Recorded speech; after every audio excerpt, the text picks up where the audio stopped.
Bismillahirrahmanirrahim. Assalamu alaikum students. I hope you all are fine. Students, as we are studying unit number 2, structure of atom, and this is our third lecture. In previous lecture, we have discussed Rutherford atomic model.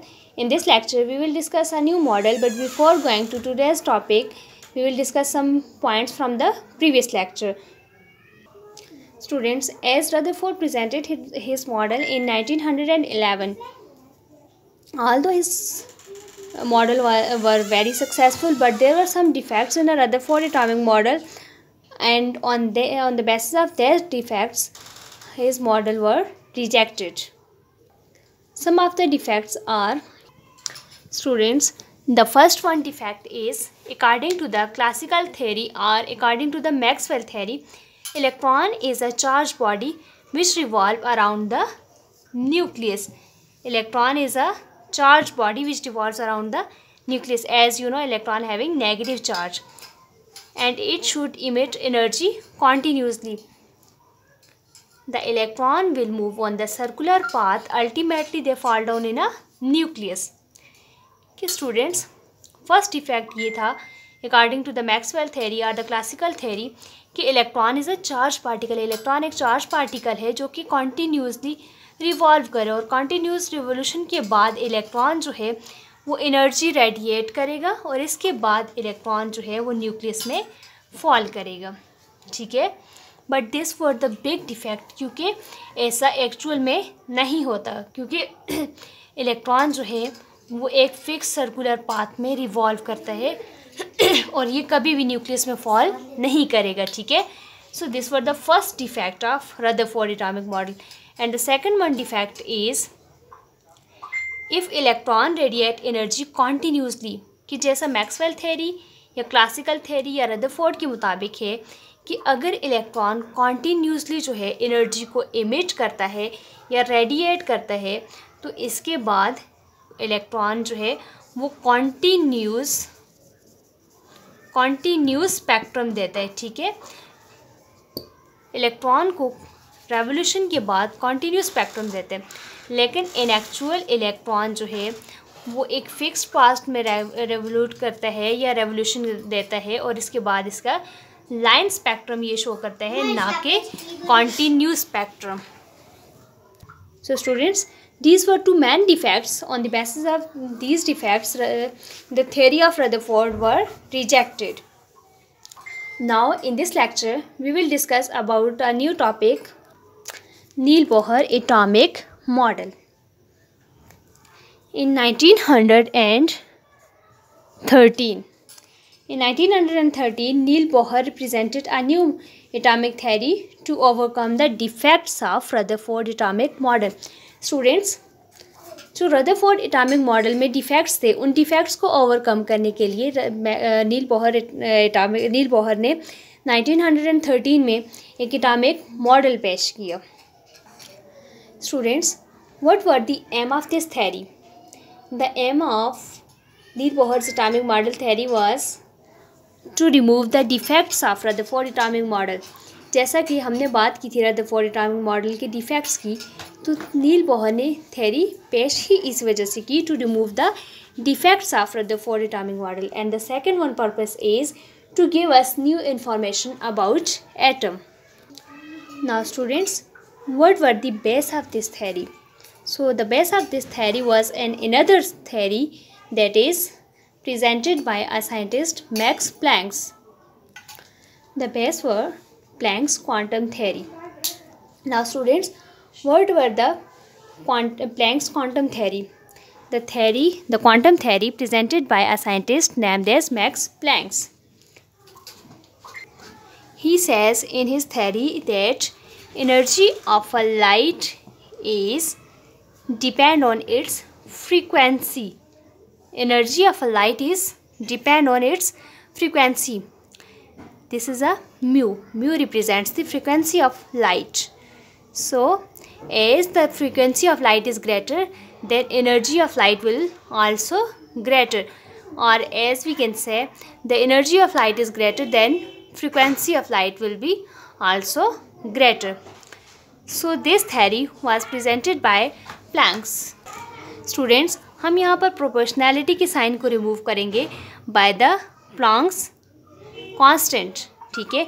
So Planck's constant आपके पास क्या है, E is equal to, हम proportionality के sign को Planck's constant which is H, हम H से remove करेंगे। सो हमारे पास इक्वेशन क्या बन जाएगी, equation is E is equal to H mu, H is the Planck's constant. So we can say change in energy is equal to H mu. क्या आपके पास चेंज इन एनर्जी इक्वल है frequency of light के। Students, Niels Bohr ने एक atom को as a model लिया और वो एटम आपके पास क्या है,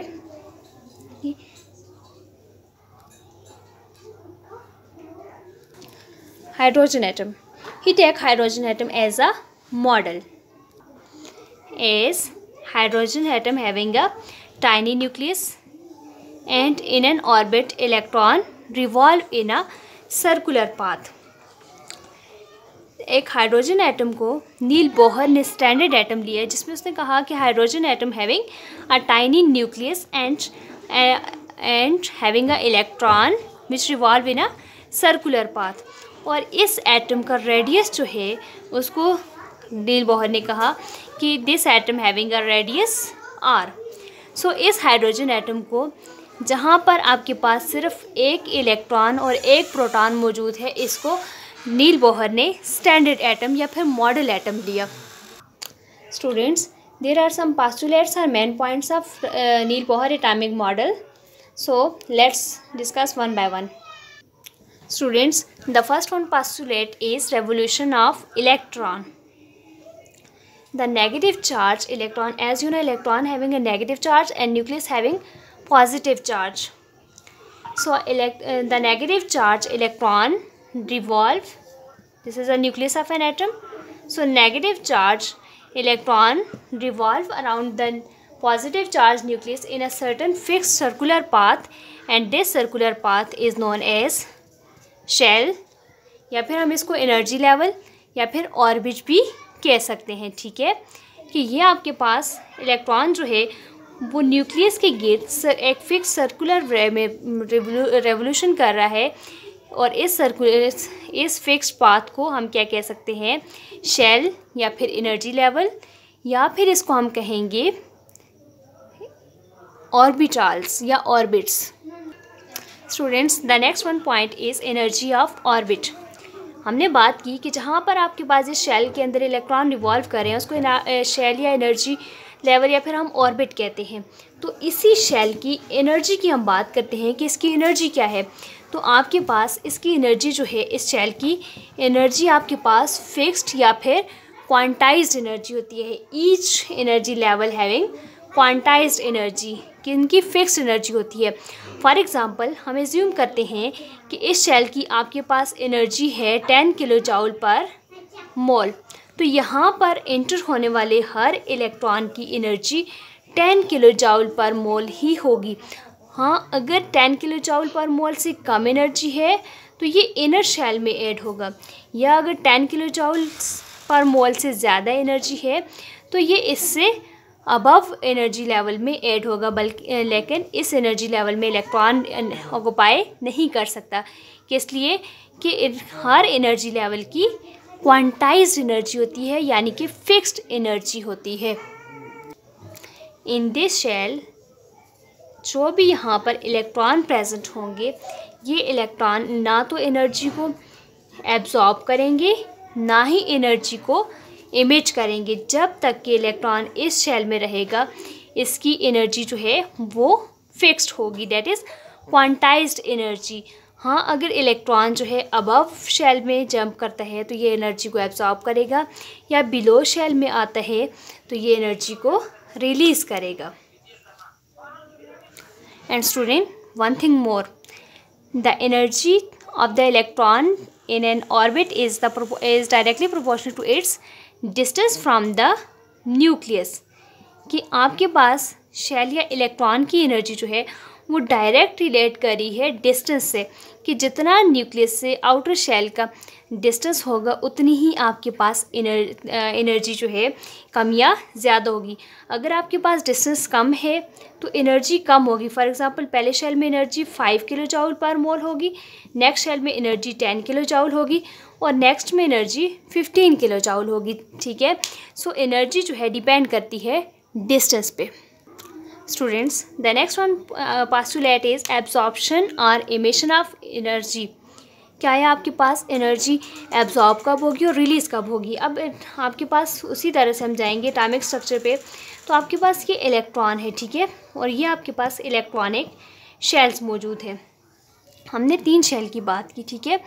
अब यहाँ पर पहला शेल जो है, यहाँ हम बात करते हैं कि न्यूक्लियस से पहले शेल के डिस्टेंस पे आपके पास एनर्जी जो है वो एज्यूम करते हैं कि 5 किलो जूल पर मोल है। नेक्स्ट शेल पे एनर्जी 10 किलो जूल पर मोल है एंड थर्ड शेल में एनर्जी एज्यूम करें कि 15 किलो जूल पर मोल है। अब जो अपकमिंग इलेक्ट्रॉन है, जो इलेक्ट्रॉन यहाँ से आएंगे, जब तक इलेक्ट्रॉन अपने ही ऑर्बिट में रहेगा ये ना तो एनर्जी को एब्जॉर्ब करेगा ना तो एनर्जी को एमिट करेगा। बल्कि अगर इलेक्ट्रॉन, अब जब एब्जॉर्प्शन या एमिशन कब होगी, फर्स्ट ऑफ ऑल हम बात करते हैं एब्जॉर्प्शन की। तो एब्जॉर्प्शन जब एनर्जी की तब होगी कि यहाँ देखिए, अगर आपके पास ये इलेक्ट्रॉन है जो कि फर्स्ट शेल में मौजूद है और यहाँ पे इसकी एनर्जी है 5 किलो जूल पर मोल, और इसको नेक्स्ट शेल में जहाँ पे एनर्जी है 10 किलो जूल पर मोल, तो वहाँ ये जब करेगा इस शेल से सेकंड शेल पे जब जंप करेगा तो तब इलेक्ट्रॉन जो है एनर्जी को एब्जॉर्ब करेगा। अब यहाँ पे इलेक्ट्रॉन आ गया, ठीक है। अब इधर इसकी एनर्जी है 10 किलो जूल पर मोल। अब ये नेक्स्ट शेल में जंप करे तो इसको मज़ीद 5 पॉइंट्स एनर्जी गेन करनी पड़ेगी। बट अगर यहाँ से इलेक्ट्रॉन जो है वो वापस जंप करना चाहता है लोअर ऑर्बिट में, तो तब ये क्या करेगा, इस सूरत में ये एनर्जी को एमिट करेगा, ठीक है। तब यहाँ पर एनर्जी एमिट होगी या रिलीज़ होगी। तो इलेक्ट्रॉन यहाँ पर देखिए 15 किलो जूल है, तो ये 5 पॉइंट्स को रिलीज़ करके 10 किलो जूल पर मोल पे आएगा, ठीक है। सो स्टूडेंट्स, यहाँ पे हम जो है चेंज इन एनर्जी की बात करेंगे, ठीक है। तो चेंज इन एनर्जी आपके पास क्या है, जैसे ही इलेक्ट्रॉन ने जंप किया तो चेंज इन एनर्जी हम डिनोट करते हैं डेल ई से, which is equal to higher level minus lower level, ठीक है। Higher energy shell minus lower energy shell. और ये आपके पास चेंज इन एनर्जी, जैसा कि हमने कहा था प्लैंक्स कांस्टेंट में, प्लैंक्स थ्योरी में हमने पढ़ा था, change in energy H mu की इक्वल है। सो स्टूडेंट्स, यहाँ पर E2 आपके पास क्या है, यहाँ पे ये अपर शेल है या हायर शेल है और E1 आपके पास लोअर शेल है। सो हमने अगर चेंज इन एनर्जी फाइंड करना हो तो हम इस इक्वेशन से फाइंड करेंगे कि del E is equal to E2 minus E1, कि हायर शेल से लोअर शेल को आपने माइनस कर देने हैं। और जैसे हमने प्लैंक्स थ्योरी में पढ़ा था del E is equal to H mu की, ये एच म्यू या फिर आपके पास एनर्जी जो है वो डिपेंड करती है फ्रीक्वेंसी पे, तो यहाँ पर एच म्यू की इक्वल है, ठीक है। और आपके पास एच क्या है, यहाँ पर प्लैंक्स कांस्टेंट है जिसकी वैल्यू आपके पास आ रही है 6.63 into 10 power minus 34 joule second, ठीक है। ये आपके पास किसकी वैल्यू आती है, प्लैंक्स कांस्टेंट की वैल्यू आ रही है जो कि फिक्स्ड है हर जगह पर। उसके बाद म्यू आपके पास क्या है, म्यू आपके पास फ्रीक्वेंसी ऑफ रेडिएशन है, ठीक है। आइदर आपके पास रेडिएशन एब्जॉर्ब हो या इमिट हो, इलेक्ट्रॉन की इमिशन हो या एब्जॉर्प्शन हो, तो ये आपके पास फ्रीक्वेंसी म्यू से डिनोट करेंगे, ठीक है। Students, the next one postulate is position of electron. Students, हम यहाँ पर बात करेंगे पोजीशन ऑफ इलेक्ट्रॉन की, कि electron can reside in any one of the orbit and can not stay in between them, कि जब भी इलेक्ट्रॉन स्टे करेगा किसी ऑर्बिट के अंदर तो वो सिर्फ़ और सिर्फ एक ही एनर्जी शेल के अंदर स्टे करेगा। ये नहीं कि इन बिटवीन जो है शेल्स के दरमियान इलेक्ट्रॉन स्टे कर सके, ऐसा नहीं होता, बल्कि इलेक्ट्रॉन जो है फिक्स सर्कुलर पाथ में मूव करेंगे, ठीक है। Students, the next one postulate is angular momentum of electron. हम यहाँ पर बात करेंगे एंगुलर मोमेंटम ऑफ इलेक्ट्रॉन की। सो फर्स्ट ऑफ ऑल हम बात करते हैं सिंपली आपके पास मोमेंटम क्या होता है, ठीक है। तो मोमेंटम आपके पास क्या है, मोमेंटम को आप P से रिप्रेजेंट करते हैं, P is equal to momentum is equal to the product of mass and velocity. ठीक है, ये आप मोमेंटम फाइंड करते हैं कि जब आपके पास कोई भी ऑब्जेक्ट हो, मूविंग ऑब्जेक्ट, तो इसकी मास एंड वेलोसिटी का प्रोडक्ट आप लेकर मोमेंटम फाइंड कर सकते हैं। ठीक है, व्हेन दिस मोमेंटम, ठीक है, ये आपके पास मोमेंटम क्या है कि मूविंग ऑब्जेक्ट के लिए, मूविंग ऑब्जेक्ट की मास एंड वेलोसिटी की प्रोडक्ट को हम क्या कहते हैं, मोमेंटम है। पर जब यही मोमेंटम आपके पास जो है एंगुलर पाथ में हम फाइंड करते हैं तो इसको हम कहते हैं एंगुलर मोमेंटम। ठीक है, तो students, electron only can revolve in a orbit of fixed angular momentum, कि इलेक्ट्रॉन जो है वो तब रिवॉल्व करेगा जब आपके पास जो है एंगुलर फिक्स्ड ऑर्बिट का जो है वो फिक्स्ड एंगुलर मोमेंटम हो, तब आपके पास कोई भी इलेक्ट्रॉन रिवॉल्व करेगा। और इस इलेक्ट्रॉन का रेडियस जो है वो हम पहले ही बात कर चुके कि रेडियस आपके पास क्या है, इसका r है। So we can say angular momentum is mv/r। ठीक है, ये आपके पास momentum is equal to p is equal to mv product of mass and velocity, लेकिन आपके पास एंगुलर मोमेंटम क्या है, mv/r, कि जब आप सर्कुलर पाथ में किसी भी मोमेंटम को फाइंड करेंगे वो आपके पास एंगुलर मोमेंटम है। अब जैसा कि इलेक्ट्रॉन जो है वो सर्कुलर पाथ में रिवॉल्व कर रहे हैं, so angular momentum of an electron is an integral multiple of nh/2π।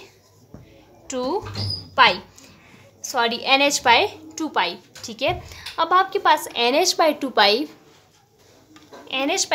जो है वो इक्वल है एंगुलर मोमेंटम के।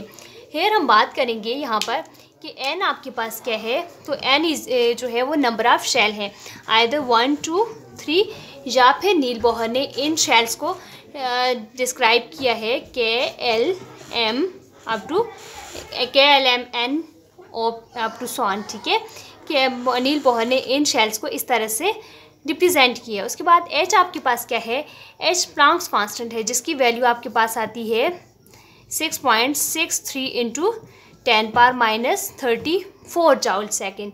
एंड 2π जो है ये भी आपके पास क्या है, ये वैल्यू कांस्टेंट है। ठीक है, h/2π आपके पास कांस्टेंट है और 2 आपके पास एज इट इज़ है, और पाई की वैल्यू एज यू नो 22/7 है। Is it clear students? As we discussed Niels Bohr atomic model, अब हम बात करेंगे समिंग अप की। ठीक है, सो हम रिवाइज करते हैं कि आपने कौन कौन से पॉइंट्स को डिस्कस किया। फर्स्ट ऑफ ऑल जो है Niels Bohr atomic model initiation की बात करेंगे। This model was presented by Niels Bohr in 1913।